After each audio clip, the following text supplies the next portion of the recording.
سلامونه او نیکی هیلې په دې هیله چې صحتمند وئ. دوستانو هیله ده زما د یوټیوب چینل سبسکرایب کړئ، د زنګ آیکن کېکاږئ ترڅو له نوو او جالب ویډیوګانو څخه برخمن شئ. ها بل موږ سره ایډیټ دی. ایډیټ چې دی هغه هم تغییرات ته وایي. فرضاً دلته راځم PMT اوپن کوم، ایډیټ ته راځم،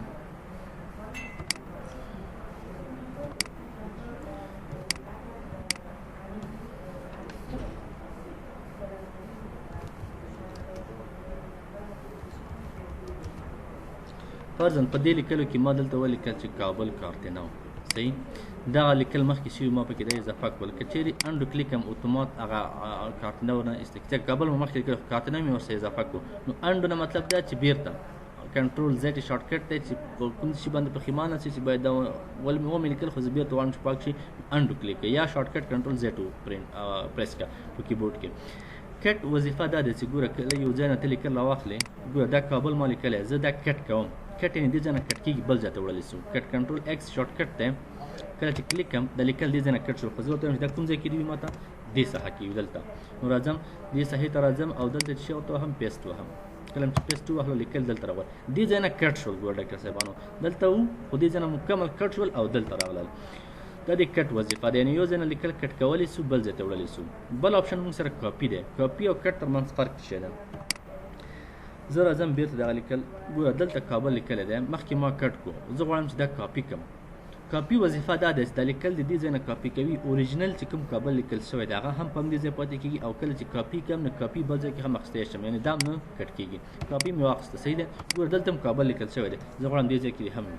دلته چې کوم پیسټ وهم، دلته هم راوړه، څومره چې وغواړې پیسټ کولی شي. بل هم پیسټ کوم، بل هم پیسټ کوم، یعنې دا وګوره اصلي چې کابل مونږ لیکلی دا هم دلته شته دی او دلته مو نور هم پیسټ کول. دا موږ سره د کاپي وظیفه ده. کاپي چې دی کاپي تی اخلي او کټ چې دی هغه فایل مکمل کټ کوي بل ځای ته انتقالوي. او پیسټ چې دی هغه خو چې کله موږ کاپي واخلو یا کټ کړو هغه یو ځای کې چې کله وغواړو پیسټ کړو نو پیسټ ورته کلیک کوو. ډیلیټ وظیفه خو ټولو ته معلومه ده چې پاکوي ډیلیټ کوي. فرضاً کوم څخه چې ته پاکوي دغه لیکل دې ما کړي، ورته وایم چې دغه سلیکټ کړه ورته دلته ډیلیټ ووهه او یا کیبورډ کې ورته DL بټن ووهه هم ډیلیټ کېږي، پاکېږي. بل د فایند دی موږ سره. فایند وظیفه دا ده، فایند لغوي معنا پیدا کول دی، یو څه پیدا کول. فرضاً که چیرې تاسو په یو پروګرام کې ډېر لیکل کړي وي هغې کې یو نوم ته ضرورت شو چې تاسو وګورئ پیدا کړو، نو که چیرې تاسو پکې داسې ګورئ یو پکې ګرځئ خو ډېر وخت هم نسئ پیدا کولی، نو که چیرې نوم یې درته معلوم وي تاسو څه شی کوئ، دلته راځئ مستقیم فایند باندې کلیک کوئ. فایند باندې کلیک زه ورته وایم چې دلته ما ته پیدا کړم څه شی غواړئ چې پیدا کړي. زه ورته وایم چې پیدا کړم ما ته کانټري ما ته پیدا کړه چې کوم ځای کې لیکلی دی، یا مثلا افغانستان ما ته پیدا کړه. صحیح، اوس ګوره افغانستان هم موږ تاسو لیکلی دی، دلته زه غواړم چې پیدا یې کړم، ما ته یې ښکاره کړه. نو څه شی کوم؟ نیکسټ، دلته به ورته اپ انتخاب کړو، یعنې که چیرې لاندې تاسو کلیک کړي اپ به انتخاب کړي چې پورته لیکل دی هغلته پیدا کړي. که چیرې پاس سر کې تاسو کلیک کړي یا به ډاون انتخاب کړي. خو زه اوس اپ انتخابوم، نیکسټ کوم.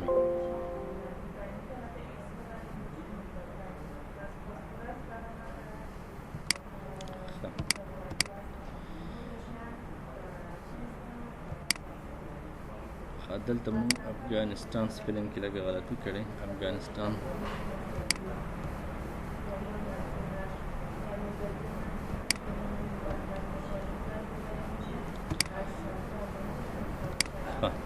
راځو فایند ورته وایم چې ما ته پیدا کړه افغانستان. صحیح، افغانستان ته پیدا کړه. ګوره چې کله فایند نیکسټ کړم ما ته به یو پیدا کوي، کلیک کړه ته ښکاره کړي دا افغانستان. ورته بل هم پیدا کړه ته فایند نیکسټ، ګوره بل هم پیدا کړو. همدارنګه ورته چې بل هم پیدا کړه، بل هم پیدا کړو. صحیح، دا موږ سره د فایند وظیفه وه. دلته بیا ډاکټر صاحبانو یو بل دی میټکس وظیفه دی. میټکس نه مطلب دی که چیرې دا ټیک مارک وي نو بیا د دې کار دا دی چې تاسو کله دلته ورته کوم نوم لیکئ، که چیرې د افغانستان په غټ حرف لیکل شوی نو تاسو به هم دلته غټ حرف لیکئ، بیا په وړه حرف یې نه پیدا کوي. او که چیرې وړوکی حرف لیکل شوی و نو تاسو به دلته په وړه حرف ورته لیکئ، یعنې حرف نه مطلب دی. په غټو حرفو هم لیکئ دلته به غټ حرف لیکئ او که وړه نه وړه. او که میټکس انتخاب نه کړئ ډېر به ښه وي، ځکه چې هره کمی باید ما ته پیدا کړي. دې وظیفه دا موږ سره فایند وظیفه پیدا کول، یو لغت پیدا کول. او دې سره بل چې دی موږ سره فایند نیکسټ پریویوس چې دی دې په واسطه موږ کولی شو چې ورته ووایو چې مثال راتلونکي افغانستان بل پیدا کړه، تیر فایند پریویو بل پیدا کړه. دې ځای نه هم کولی شي هغې ځای نه هم کوي یا فایند نیکسټ بل پیدا کړه راتلونکي پیدا کړه یا مخکینی پیدا کړه دې ځای نه ورته پیدا کولی شو. بل آپشن دی موږ سره ریپلیس ده. ریپلیس په واسطه موږ چې کولی شو ریپلیس په واسطه کولی شي همدا افغانستان چې موږ لیکلی یا هر لغت چې وغواړو هغه موږ ته بدل کړه په بل نوم باندې. فرضاً دلته لیکلي افغانستان، زه ورته د افغانستان ما ته بدل کړه په بل نوم باندې. فرضاً ما ته افغانستان نوم چې افغانستان لیکلی هغې په ځای ما ته ولیکم دوبۍ. صحیح، ما اوس افغانستان لیکلی دی، زه د افغانستان دی دوبۍ باندې بدل شي. باید افغانستان چې چېرته هم لیکل شوی وي هغه دوبۍ شي. ریپلیس کلیک کړه، ریپلیس چې کلیک ګوره افغانستان ما لیکلی او صحیح دلته اتومات دوبۍ په نوم شو، افغانستان دوبۍ شو. او که چې ریپلیس ال کلیک کړې بیا څومره هم چې دي ټول درته چینجوي بدلوي.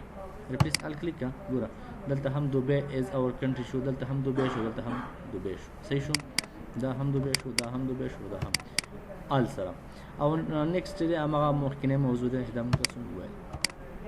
ریپلیس وظیفه همدا ده چې یو نوم وغواړئ چینج کړي په بل نوم باندې، نو راځي ریپلیس ته د دې په واسطه کولی شي. ګوټو څه وظیفه ده؟ ګوټو وظیفه دا ده چې کولی شي مختلف لاین ته لاړ شي، یو ځای نه بل ځای ته او شمیره ورته ولیکي همالته لاړ شي. خو دلته ګوټو هایډ د کار نه کوي. ولې کار نه کوي؟ ځکه چې دلته موږ سره ورډریپ انتخاب دی. کله چې دا انتخاب لري کو نو اوس موږ سره ګوټو کار کوي.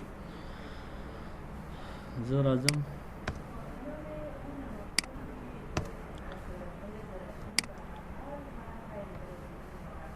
فرض دلته یو دوه درې څلور لاین دي. صحیح دی، زه په دې اول لاین کې ولاړ یم. دلته ګوره دغه کرسر چې دی بلینکینګ دلته کوي. صحیح دی، زه غواړم چې ورته ویم چې زه اول لاین نه څلورم لاین ته راځم. دلته باید کرسر راشي. نو چېرته راځم؟ دلته راځم ګوټو ته. ګوټو کلیک کړه او دلته ورته وایي څوم لاین ته ځي. ګوره زه په اول لاین کې ولاړم. صحیح، زه ورته وایم چې نه څلورم لاین ته. دلته څلور ورته ولیکه، ګوټو کلیک کړه، ګوره اتومات دا څلورم لاین دی. صحیح شو. او یا بېرته راځم دلته ورته درېږم، زه ورته وایم چې نه څلورم لاین ته نه، ما دوهم لاین ته ویسه. کلیک کړه، دوه ورته ووهم. ګوره زه په اول لاین کې ولاړم، نو دا دوهم لاین دی. صحیح شو. زه راځم ګوټو ته کلیک کړه، دوهم لاین. د ګوټو وظیفه همدا ده چې یعنې کوم لاین ته ته وغواړې چې لاړ شي دلته ورته انتخابوه او دلته ګوټو په واسطه کولی شي.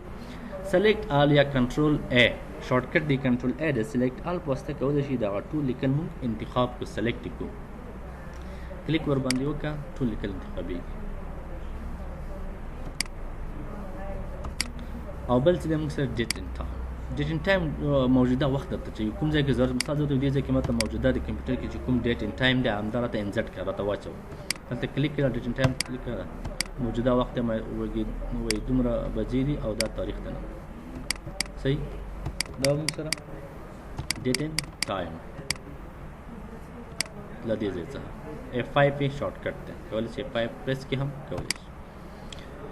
بله مینو موږ سره فارمیټ دی. فارمیټ کې وډریف دی. وډریف وظیفه دا دی ډاکټر صاحبانو، فرضاً زه دلته راځم،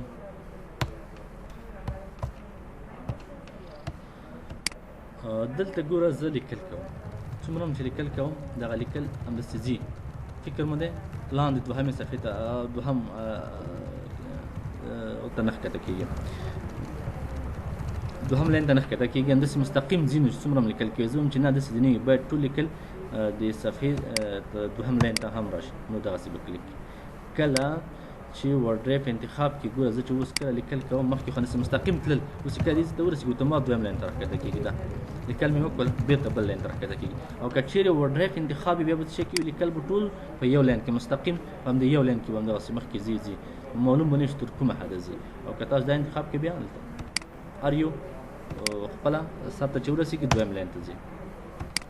بل د موږ سره فونټ دی. فونټ چې دی موږ تاسو مخکې مو ویلي وو، فونټ په واسطه د لیکلو ډیزاین دی، سټایل دی چې کوم ډول سټایل ته لیکلو ته ورکوي، ډیزاین ورکوي. فرضاً زه دلته ورته وایم چې ما ته لیکلو ته فونټ سټایل چې دی ایټالیک کا او یا یې بولډ کا، او دې ځای کې فونټس کوم فونټ ورته انتخابوي، زه ورته وایم چې دغه فونټ ورته انتخابوم. سایز یې غټوي، کوچنی کې زه چې سایز هم غټ کړه دومره یې کړه راته. صحیح، یعنې د لیکلو ډیزاین د سایز دی کوچنی کول غټول دي. اوکې کړه، دلته ګوره فونټ کې تغیرات راغل. خو دلته ډاکټر صاحبان یو شی دی چې ما مخکې هم درته ویل چې نوټ پیډ پروګرام چې ډېر په ټیټ لیول په بیسیک لیول دی، چې دلته اوس موږ تاسو نشو کولی چې فقط عنوان مثال غټ کړو او نور متن چې دی هغه به یې کوچنی وي. نه، دلته چې دی فونټ ورته زیات کړو ټول لیکلو باندې هغه اپلای کېږي، یعنې ټول لیکلو سایز غټېږي او کمیږي، جدا جدا نشي کولی وکړي، ځکه چې دې دا ډېر په بیسیک لیول دی. دلته ورته انتخابات کوم سټایل چې انتخابوي دلته ورته انتخابولی شي.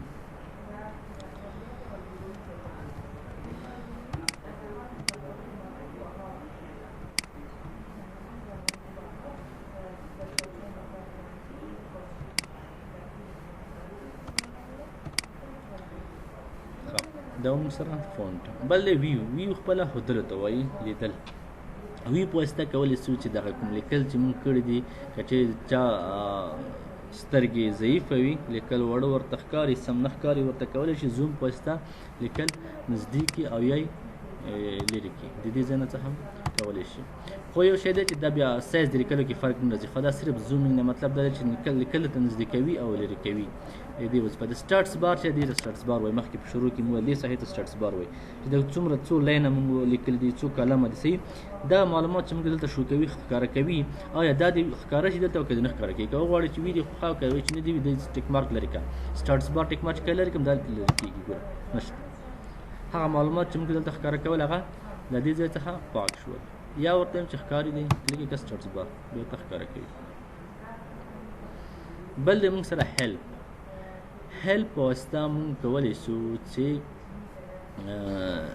دغه د نوټ پیډ په باره کې یو څه معلومات ترلاسه کړو. فرضاً زه چې ویو هیلپ باندې کلیک کړم یو څه کومک راسره کوي. بعضې ځای کې مشکل وکړه چې انټرنیټ موجود وي نو موږ ته مختلف کومک او مرسته کولی شو کوم ځای کې چې مشکل لرو. او یا ورته سینډ فیډبیک نه مطلب دا دی چې خپل نظر ورته سینډ کړه. کله چې ته په اکاونټ ولرې په مایکروسافټ کې نو کولی شي چې دې ځای نه فیډبیک ورته سینډ کړي خپل اکاونټ ته داخل شي ورته ووایي چې نوټ پیډ کې کوم مشکل شته کوم پیشنهاد لري کوم وړاندیز لري کولی شي ورته وکړي. اباوټ نوټ پیډ نه مطلب دا دی چې د نوټ پیډ په اړه معلومات دي. نوټ پیډ په باره کې تا ته معلومات درکړي کلیک یې درته وایي چې مایکروسافټ وینډوز دی پلانی ورژن دی او دومره دا ټول دي نوټ پیډ معلومات انفارمیشن دی. انشاءالله کوم مشکل خو نشته. بل راځم او موږ ستاسو دا موږ سره چې نوټ پیډ پروګرام دا هم ویل چې ماکسیمایز مینیمایز او کلوز په واسطه بندېږي. ماکسیمایز چې دی سکرین کوچنی کېږي او مینیمایز چې دی ښکته ټاسک بار ته راځي. خو خبره اخیر کلوز ته راغله چې نوټ پیډ په دې په واسطه بندېږي. کلوز کوئ آیا سیو کوئ که نه سیو کوئ چې نه سیو کوم مهم نه دی چې سیو شي کلوز خلاص. ها موږ ستاسو بل درس چې دی نوټ پیډ و دوهم درس چې دی موږ سره ورډ پیډ همداسې سټیپ بای سټیپ ډاکټر صاحبانو مخکې ځو چې منظم وي. راځو ورډ پیډ هم د نوټ پیډ په شکل ډېر فرق لري. البته د نوټ پیډ نه لږ څه په جګ لیول دی ایډوانس لیول باندې دی یو څه آپشنونه پکې زیات دي نظر دی نوټ پیډ ته. نوټ پیډ خو ډېر سمپل ساده و. ها ورډ پیډ چې دی ورډ پیډ په واسطه هم موږ کولی شو چې لیکل وکړو رایټینګ وکړو او یو ډېر په ټیټ لیول سره ډیزاینینګ هم کولی شو لیکلو دپاره یو څه ډیزاین رنګونه جوړول دا هم کولی شو. ورډ پیډ کې فرضاً زه راځم یو څه لیکم یا دلته راځم نوټ پیډ نه یو څه لیکل ما کړي راځم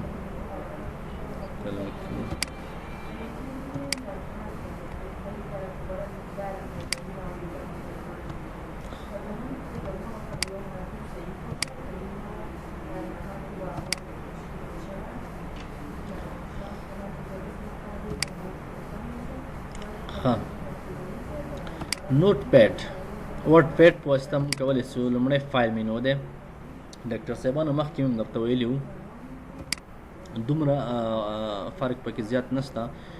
فایل مینو چې دی د دې وظیفه هم نیو په واسطه هماغه اپشن دی چې موږ تاسو په نوټ پیډ کې ویل نوې صفحه اخیستی شو. اوپن په واسطه کولی شو چې هغه کوم فایل چې موږ مخکې ثبت کړي دي هغه دلته اوپن کړو راخلاص کړو. کلیک ور باندې وکړم دلته راشه که چیرې نوټ پیډ کې کوم څه لیکلي وي کوم ځای کې لیکلي هغه ځای ورته انتخاب کړه هر ځای چې وي نو کولی شي اوپن یې کړي دلته صفحې ته راوړي. سیو په واسطه کولی شي دغه لیکل چې ما کړي سیو ور باندې کلیک کوم دا ثبت کړم کوم ځای کې ثبت کړي زه ورته یم چې ډیسکټاپ باندې ثبتوم څه شي په نوم ډاکومنټ په نوم هر شي په نوم ثبتوي دلته سیو کړه کلیوز دا کلوز کړه پروګرام اوس راشه دا ډاکومنټ په نوم ثبت شو نوټ پیډ کې کلیک ور باندې وکړه بیرته اوپن کېږي.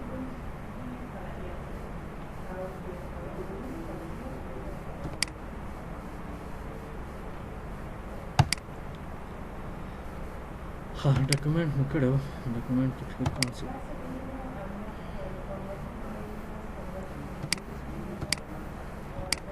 ها سیو دی سیوس دی سیوس کې دلته یو څه معلومات اضافه شته دي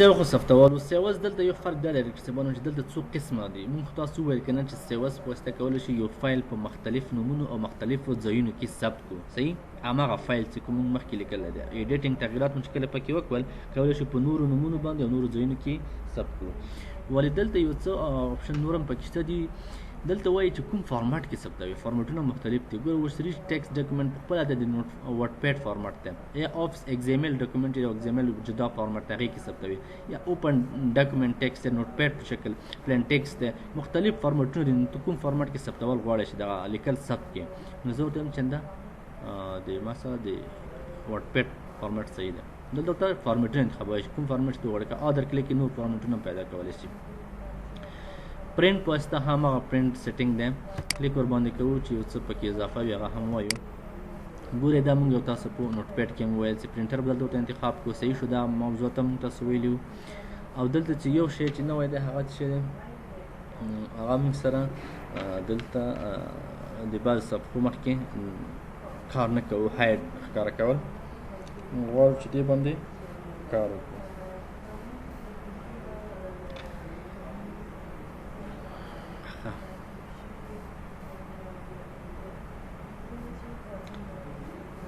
آل ټوله صفحه پرنټول دي سلیکشن انتخاب دی چې کوم لیکل انتخاب کړي هغه پرنټ کا یعنی مطلب دا چې دغسې لیکل مونږ کړي کومه زه ورته وایم چې دغه صفحه ماته پرنټ کړه بس د کوم چې ما سلیکټ یعنې انتخاب کړي دي نو د سلیکشن وظیفه همدا ده چې کوم لیکل ما انتخاب کړي ګوره دلته ورته انتخاب کوم سلیکټ اوس چې کله زه پرنټ ووهم نو د کوم لیکل چې شوي دي څومره هم چې لیکل زیات وي هغه نه پرنټېږي صرف دا کوم چې مونږ انتخاب کړي سلیکټ کړي دا به په صفحه کې پرنټېږي یا که چېرته چې پیج کومه صفحه زه ورته وایم چې مثال 50 صفحې دي زه ورته وایم چې له 5مې صفحې نه تر 10مې صفحې پورې چې کوم لیکل هغه پرنټ کړي دا نور اضافي مه پرنټوه دلته ورته تاسو انتخابوئ دا که چیرې د 5مې نه تر 10مې پورې کوئ چې نه جدا مثال ورته وایم چې 2مه صفحه پرنټ کړه کاما به ورکړي ورته وایم چې 3مه پرنټ کړه 4مه پرنټ کړه 5مه پرنټ کړه بس نو دغسې هم کولی شي جدا او کوئ چې نه له 5مې صفحې نه تر 10مې صفحې پورې دغسې هم کولی شي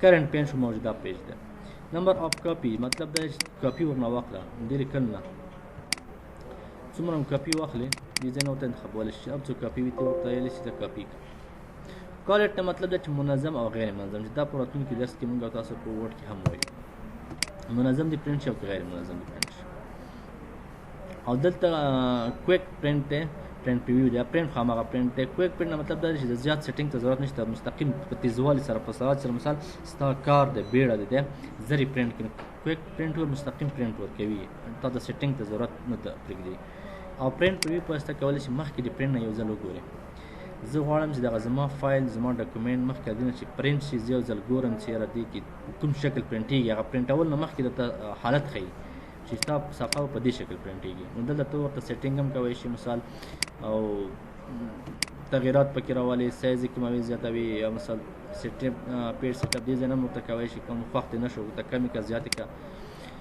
نو بیا اخره کې پرنټ یې کړه یا کلوز پرنټ پریویو کلوز یې کړه یعنې پرنټ پریویو وظیفه دا ده چې مخکې د پرنټولو نه تا ته صفحه ښکاره کوي هغه پرنټ شکل درته ښکاره کوي چې په دې شکل ستا صفحه پرنټ کېږي پیج سیټ اپ مونږ او تاسو مخکې په نوټ پیډ کې هم ویل هماغه سیټینګ دی ډاکټر صاحبانو دلته ورته A4 سایز انتخابوئ ورکې ارت سایز انتخابوئ سورس چې دی هغه د پرنټر او کومه ټرای چې دی هغه ورته انتخابوئ چې کومه ټرای کې تاسو کاغذ ایښی دی او یو چې هغه انتخابوئ پورټریټ لینډسکیپ افقي او عمودي خبره د لیفټ رایټ ټاپ باټم دا مخکې هم ویل چې مثال چپ طرف نه څومره فاصله ورته ورکوي او ښي طرف نه څومره فاصله ورته ورکوي پاس طرف نه ګوره مخکې مونږ رسول د پریویو کې راته ښکاره کوي فرض نه چپ طرف نه 2 اندازه یې کړه او همدارنګه ښي طرف نه هم 2 اندازه کړه پاس پریویو کې ورته ګورئ پاس طرف نه دې صحیح نه ته دلته هم 2 اندازه کړه ګوره راښکته شو او همدارنګه ورته چې بټم نه هم 2 انچې فاصله زیاته کړه ګوره دغه صفحه کې لیکل زموږ ډېر کوچني راغلل په منځ کې راغله له صحیح مو یو بل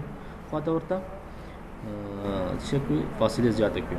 پرنټ پیج نمبر د دې مطلب دا چې کچېرې موږ نمبر ورکړی وي ټول نمبر هم ورسره پرنټ کړي. که ټیک مارک وي او که ټیک مارک نه وي بیا نمبر ورسره نه پرنټ کېږي.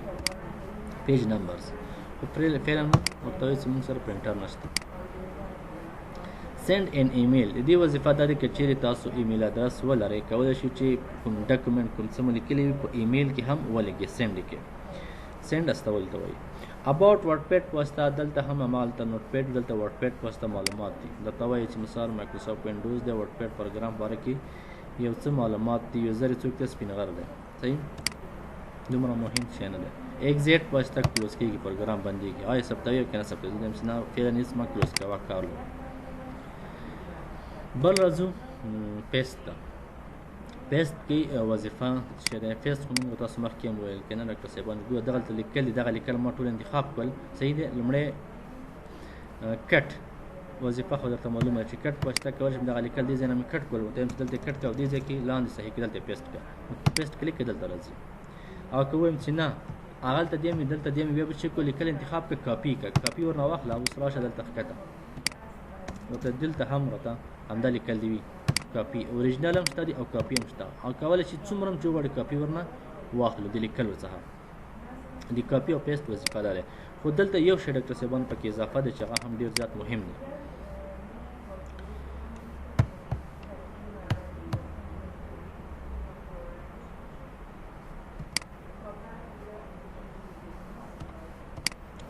دوستانو د ویډیو له لیدو مو مننه. که مو راتلونکي کومې ستونزې درلودې ما ته کمنټ پرېږدئ. چینل سبسکرایب کړئ. ما په دعاګانو کې یاد ساتئ. تر بیا ښه وخت.